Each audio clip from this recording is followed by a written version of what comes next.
Okay, operational principle and instructional design. When I first came into the academic world, I was really racing to catch up. It was after 18 years of designing in industry, I was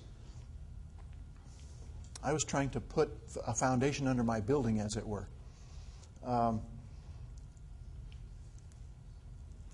of the places this led me was to define a certain number of new, innovative instructional forms, trying to understand the insides and why they worked and how they worked.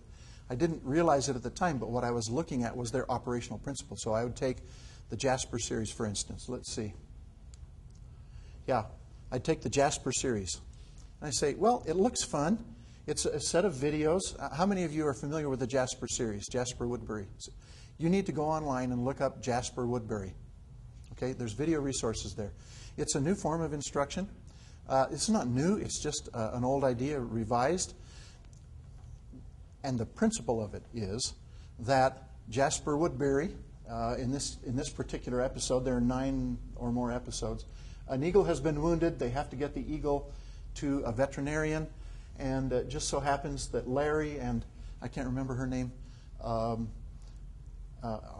in a field nearby talking about this new experimental plane that he has. And she ends up solving the problem because she has a map that shows how far it is to get the eagle and then down to the veterinarian. And they have the numbers given in this little video episode, this vignette, that allow children in grade school to first of all figure out how to solve the problem, and second of all, they have the numbers to solve the problem with. And so they learn to solve and learn how to solve at the same time. I reverse engineered Jasper Woodbury to find out how much could you scrape away of the surface features, the non-essential features, and still have Jasper Woodbury. These are considerations that I looked at. Then I looked at another one called Model It, which you'd have a little bit more trouble finding online, but it's still there. It was, I think, the major name associated with that is Elliot Soloway. You'd want to look at what his work is. In Model It, what you receive as a student is a large database. Now, that's an invisible thing, so it has to have some kind of an interface that you can look at. You receive a database and a set of representation and problem-solving tools that you can use to search in this database, and you're also given a problem. Now, the problem might be if the database is about a stream over time and the environment of the stream. The problem they give you is, tell us what's happening to this stream. These kinds of plants are dying off, or this is happening downstream. Tell us what's wrong with this stream. And your job, using these tools, is to analyze that database to find out where the problem is. Just like Jasper Woodbury, it possesses a problem.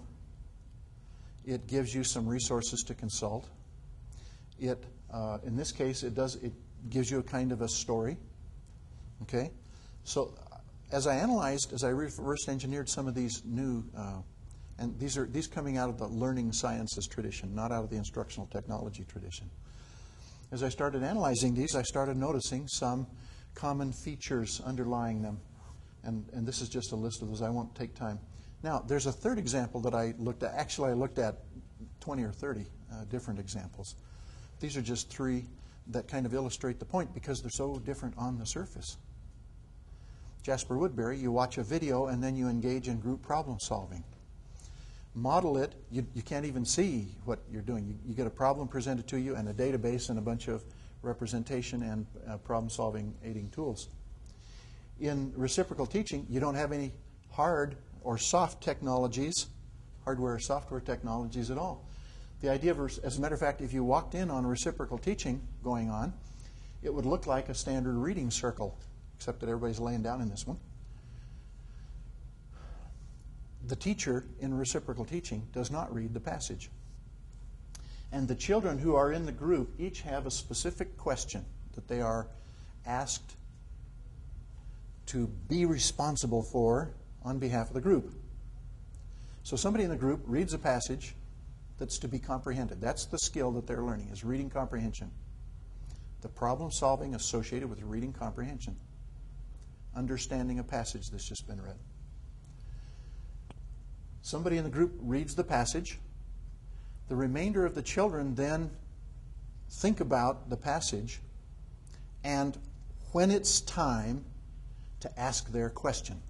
That's what they're interested in. When is it time for me to ask my kind of question? I'm supposed to be asking this kind of a question. I'm supposed to be asking this kind of a question. What happens as they're doing this, and so the problem is presented to them, is the passage that they're supposed to comprehend. It's a group process. But what happens as the group does its process and as these kids ask their different questions is something starts to become visible that wasn't invisible before, kind of like that constellation that I showed you. As a matter of fact, this is the operational principle that started to become visible. Something to the children becomes visible. A model of comprehension gets enacted for them by the group. It's almost as if they were little neurons in the brain. Little neurons is bad analogy, but it's almost as if they made up jointly a little brain, a little mind. There you go.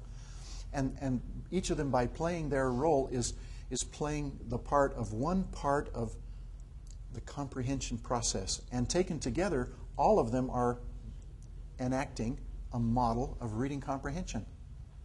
That model becomes visible to them, and then they can incorporate, they can assimilate that model. If we don't make these invisible things visible to young people, how are they supposed to see them? How are they supposed to experience them? Well, we think we can tell them about them verbally or have them read a chapter in a book about them. But they need to participate in these things so they can see the model of the thing happening. So how does Jasper Woodbury, does it present a model? Well, it does, as a matter of fact.